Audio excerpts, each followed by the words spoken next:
ನಮಸ್ಕಾರ ಸ್ನೇಹಿತರೆ, Kannada jobs corner YouTube ಚಾನೆಲ್ಗೆ ಎಲ್ಲರಿಗೂ ಸ್ವಾಗತ. ಫೆಬ್ರವರಿ 2ರಿಂದ ಫೆಬ್ರವರಿ 9ರವರೆಗೆ ನಡೆದಂತಹ ಎಲ್ಲಾ ಪ್ರಚಲಿತ ಘಟನೆಗಳ ವಿವರಗಳನ್ನ ಈ ಒಂದು ವಿಡಿಯೋದಲ್ಲಿ ಮುಂದೆ ನೋಡ್ತಾ ಹೋಗೋಣ. ನಮ್ಮ ಚಾನೆಲ್ ಅನ್ನ ಯಾರಾದ್ರೂ ಹೊಸದಾಗಿ ನೋಡ್ತಾ ಇದ್ರೆ ಸಬ್ಸ್ಕ್ರೈಬ್ ಮಾಡಿ ಹಾಗೂ ಪಕ್ಕದಲ್ಲೇ ಇರುವಂತಹ ಬೆಲ್ ಬಟನ್ ಅನ್ನ ಕ್ಲಿಕ್ ಮಾಡಿ. ಮೊದಲನೇ ಪ್ರಶ್ನೆ, 2025ನೇ ಸಾಲಿನ ರಾಷ್ಟ್ರೀಯ ತೋಟಗಾರಿಕೆ ಮೇಳವನ್ನು ಭಾರತೀಯ ತೋಟಗಾರಿಕೆ ಸಂಶೋಧನಾ ಸಂಸ್ಥೆ ಎಲ್ಲಿ ಹಮ್ಮಿಕೊಂಡಿದೆ? ಆನ್ಸರ್ ಅನ್ನ ನೋಡ್ತಾ ಹೋಗೋಣ. ಬೆಂಗಳೂರಿನ ಹೆಸರುಘಟ್ಟದಲ್ಲಿರುವಂತಹ ಭಾರತೀಯ ಕೃಷಿ ಸಂಶೋಧನಾ ಪರಿಷತ್ ಮತ್ತು ಭಾರತೀಯ ತೋಟಗಾರಿಕೆ ಸಂಶೋಧನಾ ಸಂಸ್ಥೆಗಳು ತೋಟಗಾರಿಕೆ ಮತ್ತು ಸಂಬಂಧಿತ ವಲಯಗಳ ಎಲ್ಲಾ ಪ್ರಮುಖ ಇಲಾಖೆಗಳ ಸಂಸ್ಥೆಗಳ ಸಹಕಾರದಲ್ಲಿ ಭಾರತೀಯ ತೋಟಗಾರಿಕೆ ಮೇಳ 2025 ಹಮ್ಮಿಕೊಂಡಿದೆ. ಇನ್ನು ಈ ಒಂದು ತೋಟಗಾರಿಕೆ ಮೇಳದ ಶೀರ್ಷಿಕೆ ಏನು ಅಂತ ನೋಡೋದಾದ್ರೆ, ವಿಕಸಿತ ಭಾರತಕ್ಕಾಗಿ ತೋಟಗಾರಿಕೆ ಪೋಷಣೆ, ಸಬಲೀಕರಣ ಮತ್ತು ಜೀವನೋಪಾಯ, ಈ ಒಂದು ಶೀರ್ಷಿಕೆಯಡಿ ಈ ಒಂದು ತೋಟಗಾರಿಕೆ ಮೇಳ ನಡೆಯಲಿರುವಂತದ್ದು. ಇನ್ನು ಈ ಒಂದು ತೋಟಗಾರಿಕೆ ಮೇಳದಲ್ಲಿ ಏನೆಲ್ಲ ಇರಲಿದೆ ಅಂತ ನೋಡೋದಾದ್ರೆ, ರಾಷ್ಟ್ರೀಯ ತೋಟಗಾರಿಕೆ ಮೇಳದಲ್ಲಿ ಪೌಷ್ಟಿಕಾಂಶದಿಂದ ಸಮೃದ್ಧವಾಗಿರುವ ಬೆಳೆಗಳು ಮತ್ತು ಪ್ರಭೇದಗಳ ಮೂಲಕ ಪೌಷ್ಟಿಕಾಂಶವನ್ನು ಸುಧಾರಿಸುವ ಪ್ರಭೇದಗಳು ಮತ್ತು ತಂತ್ರಜ್ಞಾನಗಳ ಒಂದು ಪ್ರದರ್ಶನ ಇರಲಿರುವಂತದ್ದು. ಇನ್ನು ಎರಡನೇ ಕ್ವಶನ್ ಅನ್ನ ನೋಡೋಣ. ಇತ್ತೀಚೆಗೆ ಸಿ.ಕೆ. ನಾಯ್ಡು ಜೀವಮಾನ ಸಾಧನೆ ಪ್ರಶಸ್ತಿಯನ್ನ ಯಾರಿಗೆ ಪ್ರದಾನ ಮಾಡಲಾಗಿದೆ? ಆನ್ಸರ್ ಅನ್ನ ನೋಡ್ತಾ ಹೋಗೋಣ. ಭಾರತೀಯ ಕ್ರಿಕೆಟ್ ನಿಯಂತ್ರಣ ಮಂಡಳಿ ಸಿ.ಕೆ. ನಾಯ್ಡು ಜೀವಮಾನ ಸಾಧನೆ ಪ್ರಶಸ್ತಿಯನ್ನ ಸಚಿನ್ ತೆಂಡೂಲ್ಕರ್ ಅವರಿಗೆ ಪ್ರದಾನ ಮಾಡಲಿದೆ. ಇನ್ನು ಸಚಿನ್ ಅವರು 200 ಟೆಸ್ಟ್ಗಳು, 463 ಏಕದಿನ ಮತ್ತು 1 T20 ಪಂದ್ಯಗಳಲ್ಲಿ ಭಾರತವನ್ನ ಪ್ರತಿನಿಧಿಸಲಿದ್ದಾರೆ. ಇನ್ನು ಈ ಒಂದು ಸಿ.ಕೆ. ನಾಯ್ಡು ಜೀವಮಾನ ಸಾಧನೆ ಪ್ರಶಸ್ತಿಯನ್ನ 1994ರಲ್ಲಿ ಮೊದಲ ಬಾರಿಗೆ ನೀಡಲಾಯಿತು. ಇನ್ನು ಆ ಮೊದಲ ಬಾರಿಯ ಗೌರವಕ್ಕೆ ಪಾತ್ರರಾಗಿದ್ದು ಲಾಲಾ ಅಮರನಾಥ್. ಅನಂತರದ ವರ್ಷಗಳಲ್ಲಿ ಕ್ರಮವಾಗಿ ಮನ್ಸೂರ್ ಅಲಿ ಖಾನ್ ಪಟೌಡಿ, ಬಿಷನ್ ಸಿಂಗ್ ಬೇಡಿ, ಗುಂಡಪ್ಪ ವಿಶ್ವನಾಥ್, ಅಜಿತ್ ವಾಡೇಕರ್, ಸುನಿಲ್ ಗಾವಸ್ಕರ್, ಕಪಿಲ್ ದೇವ್ ಮತ್ತು ದಿಲೀಪ್ ವೆಂಗ್ಸರ್ಕರ್ ಸೇರಿದಂತೆ ಭಾರತದ ಕೆಲವು ಅತ್ಯುತ್ತಮ ಕ್ರಿಕೆಟಿಗರು ಈ ಒಂದು ಪ್ರತಿಷ್ಠಿತ ಪ್ರಶಸ್ತಿಗೆ ಭಾಜನರಾಗಿದ್ದಾರೆ. ಇನ್ನು ಕಳೆದ ವರ್ಷ ಬಿಸಿಸಿಐನ ರವಿಶಾಸ್ತ್ರಿ ಮತ್ತು ಫಾರೂಕ್ ಇಂಜಿನಿಯರ್ ಅವರಿಗೆ ಅತ್ಯುನ್ನತ ಗೌರವವನ್ನು ನೀಡಿ ಗೌರವಿಸಲಾಗಿತ್ತು. ಇನ್ನು ಮೂರನೇ ಕ್ವಶನ್ ಅನ್ನು ನೋಡೋದಾದ್ರೆ, 2025ನೇ ಸಾಲಿನ ಅಂಡರ್ 19 T20 ಮಹಿಳಾ ವಿಶ್ವಕಪ್ ಅನ್ನ ಗೆದ್ದವರು ಯಾರು? ಆನ್ಸರ್ ಅನ್ನ ನೋಡೋದಾದ್ರೆ, ಮಲೇಷಿಯಾದ ಕೌಲಾಲಂಪುರದಲ್ಲಿ ನಡೆದಂತಹ 2025ರ ಅಂಡರ್ 19 ಮಹಿಳಾ ವಿಶ್ವಕಪ್ ಟೂರ್ನಿಯನ್ನ ಭಾರತ ತಂಡ ಗೆದ್ದಿರುವಂತದ್ದು. ಫೈನಲ್ ಪಂದ್ಯದಲ್ಲಿ ದಕ್ಷಿಣ ಆಫ್ರಿಕಾ ವಿರುದ್ಧ ಭಾರತ ತಂಡ 9 ವಿಕೆಟ್ಗಳಿಂದ ಗೆಲುವನ್ನ ಪಡೆದಿತ್ತು. ಆ ಮೂಲಕ ಸತತ 2ನೇ ಬಾರಿ ಅಂಡರ್ 19 ಮಹಿಳಾ T20 ವಿಶ್ವಕಪ್ ಅನ್ನ ಮುಡಿಗೇರಿಸಿಕೊಂಡಿದೆ. ಇನ್ನು 4ನೇ ಕ್ವಶನ್ ಅನ್ನು ನೋಡೋದಾದ್ರೆ, ಇತ್ತೀಚೆಗೆ ಗ್ರಾಮಿ ಪ್ರಶಸ್ತಿಯನ್ನು ಗೆದ್ದಂತಹ ಭಾರತೀಯ ಮೂಲದ ಅಮೆರಿಕನ್ ಗಾಯಕಿ ಯಾರು? ಆನ್ಸರ್ ಅನ್ನು ನೋಡೋದಾದ್ರೆ, ಭಾರತೀಯ ಮೂಲದ ಅಮೆರಿಕನ್ ಗಾಯಕಿ ಮತ್ತು ಉದ್ಯಮಿ ಚಂದ್ರಿಕಾ ಟಂಡನ್ ಅವರು ಅತ್ಯುತ್ತಮ ಹೊಸಯುಗ ಆಂಬಿಯೆಂಟ್ ಅಥವಾ ಚಾಂಟ್ ಆಲ್ಬಮ್ ವಿಭಾಗದಲ್ಲಿ ತ್ರಿವೇಣಿ ಆಲ್ಬಮ್ಗಾಗಿ ಗ್ರಾಮಿ ಪ್ರಶಸ್ತಿಯನ್ನ ಪಡೆದಿದ್ದಾರೆ. ಇನ್ನು ಚಂದ್ರಿಕಾ ಟಂಡನ್ ಸಿದ್ಧಪಡಿಸಿದಂತಹ ತ್ರಿವೇಣಿ ಆಲ್ಬಮ್ಗೆ ಬೆಸ್ಟ್ ನ್ಯೂ ಏಜ್ ವಿಭಾಗದಲ್ಲಿ ಪ್ರಶಸ್ತಿ ದೊರೆತಿರುವಂತದ್ದು. ಇನ್ನು 5ನೇ ಕ್ವಶನ್ ಅನ್ನು ನೋಡೋದಾದ್ರೆ, ಇತ್ತೀಚೆಗೆ ಆದಿಕವಿ ಶ್ರೀ ಮಹರ್ಷಿ ವಾಲ್ಮೀಕಿ ವಿಶ್ವವಿದ್ಯಾಲಯ ಎಂದು ಮರುನಾಮಕರಣ ಮಾಡಿದಂತಹ ವಿಶ್ವವಿದ್ಯಾಲಯ ಯಾವುದು? ಆನ್ಸರ್ ಅನ್ನು ನೋಡೋದಾದ್ರೆ, ಬೆಳಗಾವಿಯಲ್ಲಿ ಡಿಸೆಂಬರ್ನಲ್ಲಿ ನಡೆದಂತಹ ಚಳಿಗಾಲದ ಅಧಿವೇಶನದಲ್ಲಿ ರಾಯಚೂರು ವಿಶ್ವವಿದ್ಯಾಲಯಕ್ಕೆ ಆದಿಕವಿ ಶ್ರೀ ಮಹರ್ಷಿ ವಾಲ್ಮೀಕಿ ವಿಶ್ವವಿದ್ಯಾಲಯ ಎಂದು ಮರುನಾಮಕರಣ ಮಾಡುವ ವಿಧೇಯಕವನ್ನ ವಿಧಾನಸಭೆ ಮತ್ತು ವಿಧಾನ ಪರಿಷತ್ನಲ್ಲಿ ಅಂಗೀಕರಿಸಲಾಗಿತ್ತು. ಇದೀಗ ಕರ್ನಾಟಕ ರಾಜ್ಯ ವಿಶ್ವವಿದ್ಯಾಲಯಗಳ ಅಧಿನಿಯಮ 2024ಕ್ಕೆ ರಾಜ್ಯಪಾಲರ ಅನುಮೋದನೆ ಸಿಕ್ಕಿರುವಂತದ್ದು. ಈಗ ರಾಯಚೂರು ವಿಶ್ವವಿದ್ಯಾಲಯಕ್ಕೆ ಆದಿಕವಿ ಶ್ರೀ ಮಹರ್ಷಿ ವಾಲ್ಮೀಕಿ ವಿಶ್ವವಿದ್ಯಾಲಯ ಎಂದು ಮರು ನಾಮಕರಣ ಮಾಡಲಾಗಿದೆ.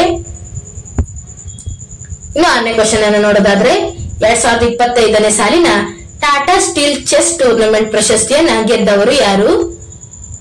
ಆನ್ಸರ್ ಅನ್ನು ನೋಡೋದಾದ್ರೆ ನೆದರ್ಲೆಂಡ್ ನ ವಿಸ್ಕ್ ಅನ್ಜಿ ನಲ್ಲಿ ನಡೆದಂತಹ ಫೈನಲ್ ಪಂದ್ಯದಲ್ಲಿ ಭಾರತದ ಗ್ರ್ಯಾಂಡ್ ಮಾಸ್ಟರ್ ಆರ್ ಪ್ರಜ್ಞಾನಂದ ಅವರು 87ನೇ ಆವೃತ್ತಿಯ ಟಾಟಾ ಸ್ಟೀಲ್ ಮಾಸ್ಟರ್ಸ್ 2025 ಈ ಒಂದು ಪ್ರಶಸ್ತಿಯನ್ನು ಗೆದ್ದು ಚಾಂಪಿಯನ್ ಪಟ್ಟಕ್ಕೇರುವ ಮೂಲಕ ಇತಿಹಾಸವನ್ನ ನಿರ್ಮಿಸಿದ್ದಾರೆ. ಇನ್ನು 7ನೇ ಕ್ವಶನ್ ಅನ್ನು ನೋಡೋದಾದ್ರೆ ಇತ್ತೀಚೆಗೆ ಕೇಂದ್ರ ಸಚಿವ ಪ್ರಹ್ಲಾದ್ ಜೋಶಿ ಅವರು ಕರ್ನಾಟಕದ ಯಾವ 2 ನಗರಗಳಲ್ಲಿ ವಂದೇ ಮಾತರಂ ರೈಲು ಸಂಪರ್ಕವನ್ನ ಘೋಷಿಸಲಾಗಿದೆ? ಆನ್ಸರ್ ಅನ್ನು ನೋಡೋದಾದ್ರೆ 2 ನಗರಗಳ ನಡುವೆ ಸಂಪರ್ಕ ಕಲ್ಪಿಸಲು ಕೇಂದ್ರ ಸರ್ಕಾರ ಮೊದಲು ಒಂದೇ ಮೆಟ್ರೋ ಹೆಸರಿನ ಒಂದು ರೈಲನ್ನ ಘೋಷಣೆ ಮಾಡಿತ್ತು. ಇದರ ಬಳಿಕ ಇದರ ಹೆಸರನ್ನ ನಮೋ ಭಾರತ್ ಎಂದು ಬದಲಾವಣೆ ಮಾಡಲಾಗಿದೆ. ಇನ್ನು ಈಗಾಗಲೇ 2024ರ ಸೆಪ್ಟೆಂಬರ್ ನಲ್ಲಿ ಭುಜ್ ಅಹಮದಾಬಾದ್ ನಡುವೆ ನಮೋ ಭಾರತ್ ರೈಲು ಸೇವೆಗೆ ಪ್ರಧಾನಿ ನರೇಂದ್ರ ಮೋದಿ ಅವರು ಚಾಲನೆಯನ್ನ ನೀಡಿದ್ದಾರೆ. ಈಗ ಕರ್ನಾಟಕಕ್ಕೆ 2 ಈ ಮಾದರಿಯ ರೈಲುಗಳನ್ನ ಘೋಷಣೆ ಮಾಡಲಾಗಿರುವಂತದ್ದು. ಇನ್ನು ಈ ರೈಲುಗಳು ಯಾವ ಮಾರ್ಗದಲ್ಲಿ ಸಂಚರಿಸುತ್ತವೆ ಅಂತ ನೋಡೋದಾದ್ರೆ ಹುಬ್ಬಳ್ಳಿ ದಾವಣಗೆರೆ ಮತ್ತು ಬೆಂಗಳೂರು ಮೈಸೂರು ನಡುವೆ 2 ನಮೋ ರೈಲು ಪ್ರಸಕ್ತ ವರ್ಷದಿಂದ ಸಂಚರಿಸಲಿರುವಂತದ್ದು. ಇನ್ನು 8ನೇ ಕ್ವಶನ್ ಅನ್ನು ನೋಡೋದಾದ್ರೆ ಇತ್ತೀಚೆಗೆ ಅರಣ್ಯ ಇಲಾಖೆಯು ಆನೆಗಳ ಚಲನವಲನಗಳ ಮೇಲೆ ನಿಗಾ ಇಡಲು ಯಾವ ಸಾಧನವನ್ನು ಅಳವಡಿಸಿಕೊಂಡಿದೆ? ಆನ್ಸರ್ ಅನ್ನು ನೋಡೋದಾದ್ರೆ ಆನೆಗಳ ಚಲನವಲನಗಳ ಮೇಲೆ ನಿಗಾ ವಹಿಸಲು ಅರಣ್ಯ ಇಲಾಖೆ ಸಹಯೋಗದೊಂದಿಗೆ ಇನ್ಫ್ರಿಕ್ಷನ್ ಲ್ಯಾಬ್ ಸಂಸ್ಥೆ ಅಭಿವೃದ್ಧಿ ಮಾಡಿರುವಂತಹ ದೇಶೀಯ ಕರ್ನಾಟಕ ಪರಿಶೋಧನಾ ಪತ್ತೆ ಕೆಪಿ ಟ್ರ್ಯಾಕರ್ ಹೆಸರಿನ ಒಂದು ರೇಡಿಯೋ ಕಾಲರ್ ಅನ್ನ ಅಳವಡಿಸಿಕೊಂಡಿದೆ. 9ನೇ ಕ್ವಶನ್ ಅನ್ನು ನೋಡೋದಾದ್ರೆ ಇತ್ತೀಚೆಗೆ ಪೂರ್ವ ಸೇನಾ ಕಮಾಂಡ್ ನ ಪ್ರಧಾನ ಕಚೇರಿಯಾದಂತಹ ಕೋಲ್ಕತ್ತಾದಲ್ಲಿರುವ ಪೋರ್ಟ್ ವಿಲಿಯಂ ಅನ್ನ ಏನೆಂದು ಮರು ನಾಮಕರಣ ಮಾಡಲಾಗಿದೆ? ಆನ್ಸರ್ ಅನ್ನು ನೋಡೋದಾದ್ರೆ ಪೂರ್ವ ಸೇನಾ ಕಮಾಂಡ್ ನ ಪ್ರಧಾನ ಕಚೇರಿಯಾದ ಕೋಲ್ಕತ್ತಾದಲ್ಲಿರುವ ಪೋರ್ಟ್ ವಿಲಿಯಂ ಅನ್ನ ಇತ್ತೀಚೆಗೆ ವಿಜಯ್ ದುರ್ಗ್ ಎಂದು ಮರು ನಾಮಕರಣ ಮಾಡಲಾಗಿರುವಂತದ್ದು. ಇನ್ನು ಪೋರ್ಟ್ ವಿಲಿಯಂ ಬಗ್ಗೆ ಒಂದಿಷ್ಟು ಮಾಹಿತಿಯನ್ನ ನೋಡ್ತಾ ಹೋಗೋಣ. ಪೋರ್ಟ್ ವಿಲಿಯಂ ಅನ್ನ 1773ರಲ್ಲಿ ಬ್ರಿಟಿಷರು ನಿರ್ಮಿಸಿದರು ಮತ್ತು ಇಂಗ್ಲೆಂಡ್ ನ ರಾಜ 3ನೇ ವಿಲಿಯಂರ ಹೆಸರನ್ನು ಇದಕ್ಕೆ ಇಡಲಾಯಿತು. ಇನ್ನು 2ನೇ ಪಾಯಿಂಟ್ ನೋಡೋದಾದ್ರೆ ಇದು ಪಶ್ಚಿಮ ಬಂಗಾಳದ ಕೋಲ್ಕತ್ತಾದಲ್ಲಿ ಹೂಗ್ಲಿ ನದಿಯ ಪೂರ್ವ ದಂಡೆಯಲ್ಲಿದೆ. ಇನ್ನು 3ನೇ ಪಾಯಿಂಟ್ ನೋಡೋದಾದ್ರೆ ಇಂದು ಈ ಒಂದು ಪೋರ್ಟ್ ವಿಲಿಯಂ ಭಾರತೀಯ ಸೇನೆಯ ಒಂದು ಆಸ್ತಿಯಾಗಿರುವಂತದ್ದು ಮತ್ತು ಇದು ಪೂರ್ವ ಕಮಾಂಡ್ ನ ಪ್ರಧಾನ ಕಚೇರಿಯಾಗೂ ಸಹ ಕಾರ್ಯನಿರ್ವಹಿಸ್ತಾ ಇದೆ. ಇದರ ಒಂದು ಹೆಸರನ್ನ ಈಗ ವಿಜಯದುರ್ಗ್ ಎಂದು ಮರು ನಾಮಕರಣ ಮಾಡಲಾಗಿರುವಂತದ್ದು. ಇನ್ನು 10ನೇ ಕ್ವಶನ್ ಅನ್ನು ನೋಡೋದಾದ್ರೆ ಇತ್ತೀಚೆಗೆ ಕೇಂದ್ರ ಸರ್ಕಾರವು ಆನ್ಲೈನ್ ಪ್ಲಾಟ್ಫಾರ್ಮ್ ಗಳಲ್ಲಿ ಕೆಲಸ ಮಾಡುವಂತಹ ಕಾರ್ಮಿಕರಿಗೆ ಯಾವ ಯೋಜನೆಯನ್ನ ಜಾರಿಗೆ ತಂದಿದೆ? ಆನ್ಸರ್ ಅನ್ನ ನೋಡೋದಾದ್ರೆ ಆನ್ಲೈನ್ ಪ್ಲಾಟ್ಫಾರ್ಮ್ ಗಳಲ್ಲಿ ತೊಡಗಿರುವಂತಹ 1 ಕೋಟಿ ಗಿಗ್ ಕಾರ್ಮಿಕರಿಗೆ ಪಿಂಚಣಿ ಯೋಜನೆಯನ್ನ ಕೇಂದ್ರ ಸರ್ಕಾರ ಜಾರಿಗೆ ತರಲು ಮುಂದಾಗಿರುವಂತದ್ದು. ಇನ್ನು 2ನೇ ಪಾಯಿಂಟ್ ಅನ್ನ ನೋಡೋದಾದ್ರೆ ಸರ್ಕಾರವು ಅವರಿಗೆ ಗುರುತಿನ ಚೀಟಿಗಳನ್ನು ಒದಗಿಸಲಿದೆ ಮತ್ತು ಈ ಶ್ರಮ್ ಪೋರ್ಟಲ್ ನಲ್ಲಿ ಅವರ ಒಂದು ನೋಂದಣಿಗೆ ಅನುಕೂಲ ಮಾಡಿಕೊಡುತ್ತದೆ ಎಂದು ನಿರ್ಮಲಾ ಸೀತಾರಾಮನ್ ಅವರು ತಮ್ಮ ಬಜೆಟ್ ನಲ್ಲಿ ತಿಳಿಸಿದ್ದಾರೆ. ಇನ್ನು ಈ ಒಂದು ಕಾರ್ಮಿಕರಿಗೆ ಪ್ರಧಾನ ಮಂತ್ರಿ ಜನ ಆರೋಗ್ಯ ಯೋಜನೆಯಡಿ ಆರೋಗ್ಯ ಸೇವೆಯನ್ನು ಸಹ ನೀಡಲಾಗುವುದು ಎಂದು ಅವರು ತಿಳಿಸಿರುವಂತದ್ದು. ಇನ್ನು 11ನೇ ಕ್ವಶನ್ ಅನ್ನು ನೋಡೋದಾದ್ರೆ ಅಮೆರಿಕ ನಂತರ ವಿಶ್ವ ಆರೋಗ್ಯ ಸಂಸ್ಥೆಯಿಂದ ಹೊರಬಂದಂತಹ ಇನ್ನೊಂದು ರಾಷ್ಟ್ರ ಯಾವುದು? ಆನ್ಸರ್ ಅನ್ನು ನೋಡೋದಾದ್ರೆ ಅಮೆರಿಕ ಬೆನ್ನಲ್ಲೇ ವಿಶ್ವ ಆರೋಗ್ಯ ಸಂಸ್ಥೆಯಿಂದ ಅರ್ಜೆಂಟೀನಾ ಕೂಡ ಹೊರಬಂದಿರುವಂತದ್ದು.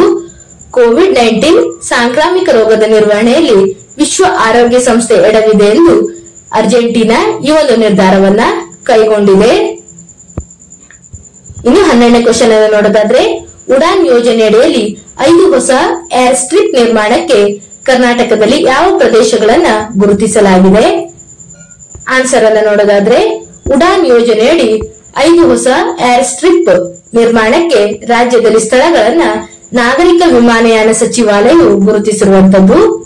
ಇನ್ನು ಉಡಾನ್ ಯೋಜನೆಯಡಿ ಏರ್ ಸ್ಟ್ರಿಪ್ ನಿರ್ಮಾಣಕ್ಕೆ ಕರ್ನಾಟಕದ ಬಳ್ಳಾರಿ, ಕೋಲಾರ, ಕುಶಾಲನಗರ, ರಾಯಚೂರು ಮತ್ತು ಹಾಸನವನ್ನ ತಾತ್ಕಾಲಿಕವಾಗಿ ಗುರುತಿಸಲಾಗಿರುವಂತದ್ದು. ಇನ್ನು ಮೂರನೇ ಪಾಯಿಂಟ್ ಅನ್ನು ನೋಡೋದಾದ್ರೆ ಬೀದರ್, ಮೈಸೂರು, ವಿದ್ಯಾನಗರ್, ಹುಬ್ಬಳ್ಳಿ, ಕಲಬುರಗಿ, ಬೆಳಗಾವಿ, ಶಿವಮೊಗ್ಗದಲ್ಲಿ ಈಗಾಗಲೇ ವಿಮಾನಗಳ ಹಾರಾಟ ಪ್ರಕ್ರಿಯೆ ಮುಂದುವರೆದಿದೆ. ಇದು ವಿಜಯಪುರ ಹಾಗೂ ಕಾರವಾರದಲ್ಲಿ ಇನ್ನಷ್ಟೇ ವಿಮಾನ ನಿಲ್ದಾಣಗಳ ನಿರ್ಮಾಣ ಕಾರ್ಯ ಆಗಬೇಕಾಗಿದೆ ಎಂದು ತಿಳಿಸಲಾಗಿದೆ. ಇವಿಷ್ಟು ಫೆಬ್ರವರಿ 2ರಿಂದ ಫೆಬ್ರವರಿ 9ರವರೆಗೆ ನಡೆದಂತಹ ಎಲ್ಲಾ ಪ್ರಚಲಿತ ಘಟನೆಗಳಾಗಿರುತ್ತವೆ.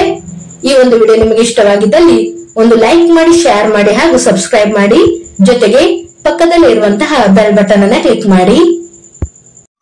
ಏನಾದರೂ ಡೌಟ್ಸ್ ಇದ್ದರೆ ಕಮೆಂಟ್ ಬಾಕ್ಸಿನಲ್ಲಿ ಕಮೆಂಟ್ ಮಾಡಿ. ಇನ್ನೂ ಹೆಚ್ಚಿನ ಮಾಹಿತಿಗಾಗಿ ನಮ್ಮ ಚಾನೆಲ್ ಅನ್ನು ಸಬ್ಸ್ಕ್ರೈಬ್ ಮಾಡಿ.